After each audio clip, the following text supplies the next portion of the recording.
Hello everyone. Today we will see minimum spanning tree using kruskal algorithm. First we will see the problem statement. Represent any real world graph using adjacency list or adjacency matrix. Find minimum spanning tree using kruskal's algorithm. Minimum spanning tree is a subgraph of an undirected graph such that the subgraph spans all nodes, is connected, is acyclic, and has minimum total edge weight. Minimum spanning tree is a subgraph of an undirected weighted graph G such that it is a tree. It covers all the vertices V and contains number of vertices minus 1 edges. The total cost associated with tree edges is the minimum among all possible spanning trees. And the minimum spanning tree is not necessarily unique. This is an example, MST example. So this is a given graph of 5 vertices. So there should be a minimum 4 edges in minimum spanning tree with a minimum cost. So AD, CD, DE and EB. These are the edges selected in a minimum spanning tree. So the total cost is 15. There are two algorithms. One of the algorithm is kruskal algorithm. It's a greedy algorithm. It sort the edges by increasing edge weight and select V minus 1 edges that do not generate a cycle. The T is a spanning tree. Initially T contains less than, you have to set the loop while T contains less than n minus 1 edges and E is not empty. E is a set of edges and T is a spanning tree which contain n minus 1 edges.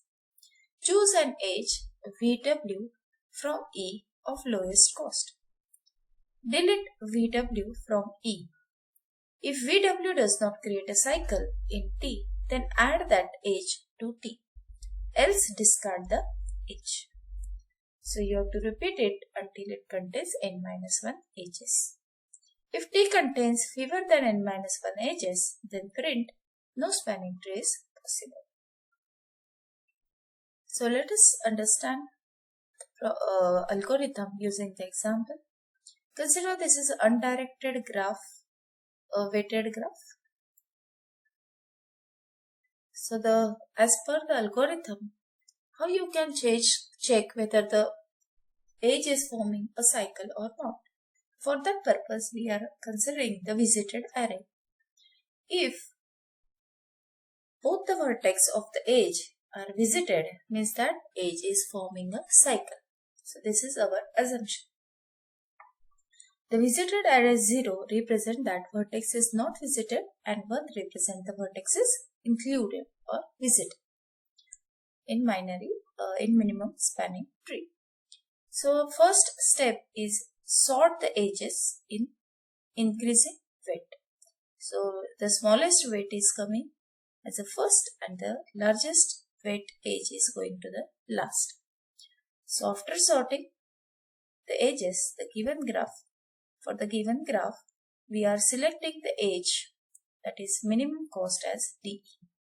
Mark both the vertices as visited 1, 1. So D is visited as well as E is also visited as the edge is included in a minimum spanning tree. Then you have to consider the next edge, the minimum cost D and G. D is visited but G is not visited, so we have to consider this edge.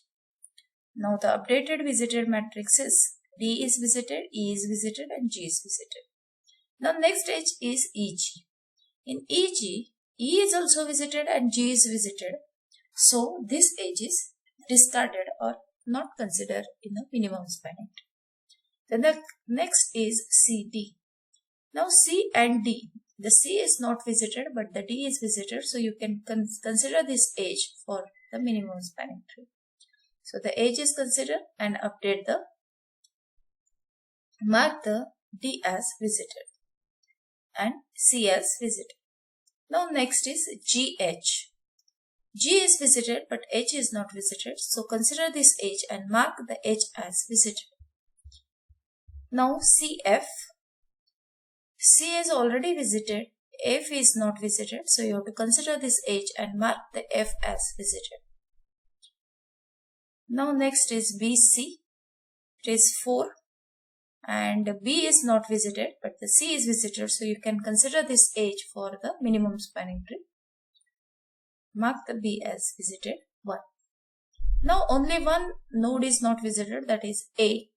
So BE is rejected, BF is rejected, BH is rejected. So all the next 3 edges are rejected because they are forming a cycle and their vertices are already visited. Then next is AH. A is not visited, H is visited. So you have to consider this H for minimum spanning tree. Now if you observe the visited array, all are visited. So all the remaining edges are rejected by the algorithm because they are forming the cycle. So these 3 edges are not considered. So total cost is 21. So this is your output minimum spanning tree which contain the V minus 1 edges which do not generate the cycle. So what are the implementation steps? First you have to read the graph, read the number of vertices, number of edges. For every edge you have to consider the vertex V1 and vertex V2 and the cost of the edges. Then represent the graph as adjacency matrix and perform the kruskal algorithm to find the minimum spanning tree. Let us understand the C++ code of the kruskal algorithm. So there is a class kruskal. You have to declare the number of nodes, number of edges. There is a graph edge is a data structure used. It's adjacency matrix which store the edge details. That is the starting edge, ending, starting vertex, ending vertex and the cost of the matrix. So this data structure store V1, V2 and the cost. Then there is a tree. Is a final minimum spanning tree and it will be stored in this array. Then there are the methods, 3 methods. First method is read graph, then sort edges and third is the algorithm, kruskal algorithm. So the read graph, this function is to read the graph and represent as a adjacency matrix. Sort edges are used to sort the edges using the bubble sort.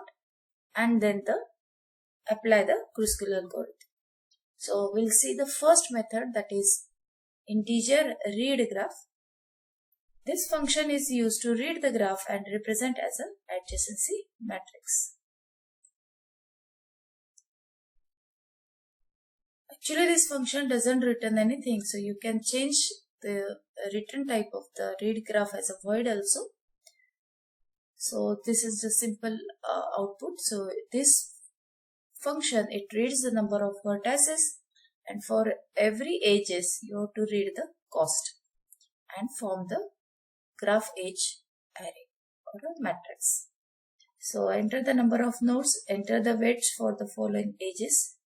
So this is an undirected graph. So if there is an edge from 1 to 2, there is a edge 2 to 1 also. So there is a I starting from 1 and j starting from I plus 1. So it is ignore the reverse edge. So it is displaying you the I and j value and you have to enter the weight. If there is a weight, means if the weight is not 0, then you have to increment the number of edges and you have to insert that weight along with the V1 and V2 into the adjacency matrix, that is a graph edge. So graph edge is you have to enter every edge with the V1 and V2 in this matrix. Now then the edge you have to display the set of edges that are stored in the graph edge. So this particular part is to enter the edges into the graph edge and this is to display the set of edges. So this is the end of function read graph. Now in the next video I'll explain the next two functions. Thank you.